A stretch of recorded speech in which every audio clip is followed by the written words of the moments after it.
Sir एक और question करना चाहूँगा। जी।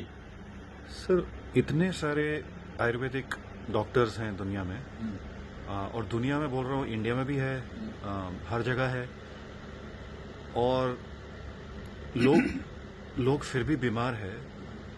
लोग ज़्यादा ट्रस्ट नहीं कर रहे हैं आयुर्वेद पे, जबकि आयुर्वेद के पास आपके पास आते हैं तो आप बोल देते हैं कि भाई मैं आया था, आपने बोला 2 वीक में अगर फ़र्क नहीं पड़े तो आना मत, या कि कहीं और चले जाना, और 2 वीक में फ़र्क दिखने चालू हो गया था।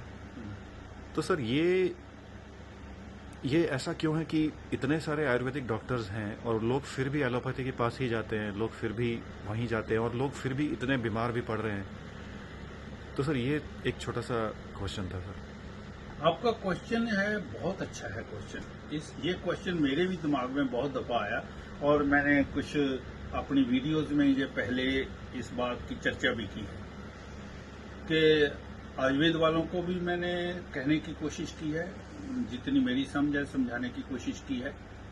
उसका जो बहुत बड़ा कारण ये है कि आज का जो आयुर्वेद आचार्य है, जितना भी है, वो यूनिवर्सिटी से पढ़ा हुआ। आज इस वक्त मेरे को नहीं पता कितने हजार यूनिवर्सिटी और आयुर्वेद कॉलेज हैं, मगर मेरी कुछ आयुर्वेद के जो स्पेशलिस्ट है, जो आयुर्वेद के मेरे कोलीग हैं, जैसे डॉक्टर जोशी है, डॉक्टर अरविंद है और डॉक्टर रघुनंदन जी हैं, इनसे और डॉक्टर कनू पटेल से मेरी बात हुई थोड़े दिन पहले, तो उनसे भी मैंने बात की और दूसरों से भी मैं पूछता हूं। तो हजारों की तादाद में आयुर्वेद के कॉलेजेस हैं, यूनिवर्सिटीज हैं, उसमें हजारों लोग निकलते हैं। अगर देखें हम तो हर साल कम से कम 10,000 15,000 आयुर्वेद के जो स्टूडेंट हैं वो कोर्स कंप्लीट करके निकलते होंगे। तो मेरे हिसाब से लाखों के हिसाब से आयुर्वेद के लोग हैं जो इंडिया में हैं।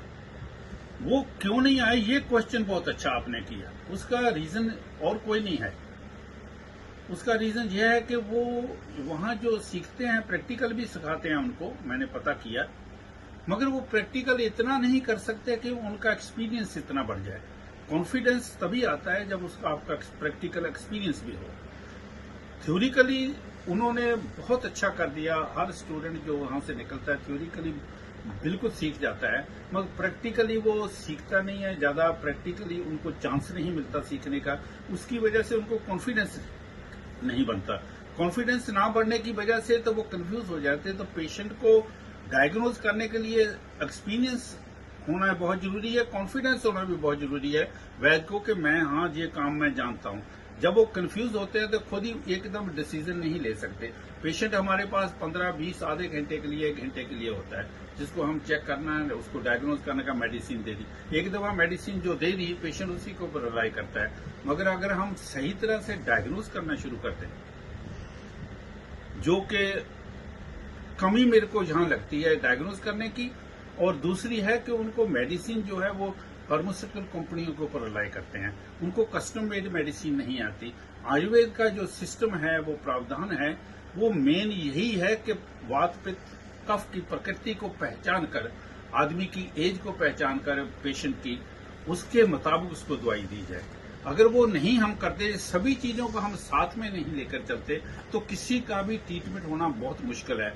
दूसरी बात यह है कि आजकल लोग जो है वो तब जाते हैं वैद्य के पास जब एलोपैथी के पास से पहले निराश हो चुके होते हैं। एक तो उसके ऑर्गन एक से ज्यादा खराब होते हैं, उस वक्त डायग्नोज करने की कमी उसमें आ गई, और फिर पेशेंट जो आयुर्वेद के जितने भी प्रैक्टिशनर डॉक्टर हैं, वो सभी मेडिसिन खुद नहीं बनाना जानते, फार्मास्यूटिकल कंपनी को रिलाई करते हैं। ये 3-4 चीजें हैं जो उनकी करते हैं। बाकी रही कि एलोपैथी के पास क्यों जाते हैं, क्यों लोगों को अगर विश्वास उठा है तो उसको वापस आने में टाइम लगेगा। जैसे बहुत से पेशेंट मेरे पास आए हैं, वो दोबारा वहां नहीं जाते। हमारे पास जो पेशेंट आए हैं एलोपैथी से निराश होकर हमारे पास आए हैं, वो भी ठीक हो रहे हैं। तो सिर्फ एक ही है कि जिसमें डायग्नोज शायद भगवान ने मेरे को स्किल्ड दी है, वो उसकी कृपा से मैं डायग्नोज अच्छा कर लेता हूँ। मेडिसिन मैं खुद अपनी बनाता हूँ, वो कस्टम मेड मेडिसिन बनाकर देता हूँ, मैं उसकी वजह से मेरे को रिजल्ट मिल रहे हैं। बाकी मैं तो आयुर्वेद वालों को यही कहता हूं, भाई अपने थोड़ी सी और मेहनत कर लो, उसी मेहनत से हम एलोपैथी वालों की आंखों में आंखें डालकर बात कर सकते हैं। एलोपैथी वाले अपना काम ठीक करते हैं, एक दूसरे को बुरा कहने की जरूरत नहीं है। एलोपैथी वाले हमें बुरा कहते हैं और हमारे जो आयुर्वेद वाले वो कहते हैं वो हमारी कदर नहीं करते। कदर करवानी है तो उसके लिए आपको आयुर्वेद के लिए थोड़ी सी और स्टडी करनी पड़ेगी, थोड़ी सी और मेहनत करनी पड़ेगी। अगर आपको नहीं आती तो कोई आपके एरिया में जो आयुर्वेद का जो काम जो ट्रेडिशनली जानता हो, जहां डायग्नोज करना अच्छी तरह जानता हो, आप उसके अंडर सुपरविजन काम करोगे तो ये मसला हल हो जाएगा। आज मैं हैरान हूं कि एलोपैथी वालों को तो लोग 5 लाख देने को तैयार हो जाते हैं, आयुर्वेद वालों को 5,000 नहीं देता। ये हमें सोचना है, ये कोई मुश्किल बात नहीं है। आयुर्वेद कुछ भी कर सकती है, कुछ भी उसमें, हर चीज का उसमें इलाज है जो एलोपैथी वाले अभी 100 साल भी नहीं ढूंढ सकते। तो इसलिए निराश होने की जरूरत नहीं है, सिर्फ आपको चेंज करने की जरूरत है। आपकी स्टडी जो है उसको और इम्प्रूव करने की जरूरत है। अपना डायग्नोसिस सिस्टम इम्प्रूव करो, आपकी मेडिसिन खुद बनानी सीखो। अगर वो करोगे, मैं डेफिनेटली कहता हूं कि हिंदुस्तान में जो होना चाहिए था कि इतने आयुर्वेद के हॉस्पिटल खुलने के बाद, इतनी यूनिवर्सिटियां होने के बाद हमारी इंडिया से तो बीमारियां खत्म हो जानी चाहिए थी। हमारे इंडिया में आज उससे ज्यादा बीमारियां हैं 40 साल 50 साल पहले से ज्यादा, और हम आयुर्वेद के इतने यूनिवर्सिटियों पर पैसा खर्चा, इतने पैसे बच्चों ने यूनिवर्सिटियों में खर्चे किए अपने के ऊपर, पेरेंट्स ने किए। मेरे को बहुत अफसोस होता है। बहुत से लोग शायद इस बात को मेरी से परेशान भी हों, मगर ये बात यही सच है, यही बात सच है।